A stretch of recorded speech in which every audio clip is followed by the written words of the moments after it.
এটা আমাদের মিশ্র সবজি বাগান। এখানে অনেক কিছু আছে, লাল শাক, ডাঁটা শাক, এখানে আছে কচু,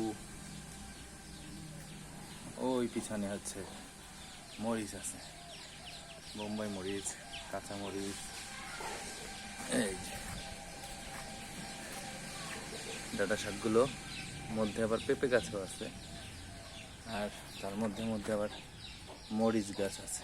এগুলো নতুন মরিচ গাছ, পুরনো মরিচ গাছগুলো এগুলো এগুলো হচ্ছে পুরনো মরিচ গাছ, এগুলো শেষ, এগুলো থেকে মরিচ খাওয়া শেষ, ওটা আর মরিচ হবে না, এগুলো বীজের জন্য রেখে দিয়েছি। আর এখানে আগেও ডাঁটা ছিল, ডাঁটাগুলো এগুলো কিন্তু ওইগুলোর থেকে যে বীজ পড়েছিল সেই বীজগুলো থেকে হয়েছে। এখানে যে পুঁইশাক গাছগুলো উঠছে, এই পুঁইশাক গাছগুলো আগে ছিল এখানে।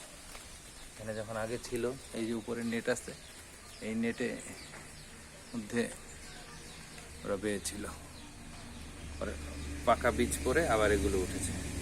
আর ডাঁটাগুলো, এগুলো ডাঁটা খাওয়ার পরে আমরা পরিষ্কার করে ফেলেছিলাম, সব পরিষ্কার করার ফলে আবার এগুলো নিজে নিজে বীজ হয়েছে। কিছুক্ষণ পূর্বে ঝড় হয়েছে, তো ঝড় থেকে গাছগুলো একটু নিয়ে গিয়েছে।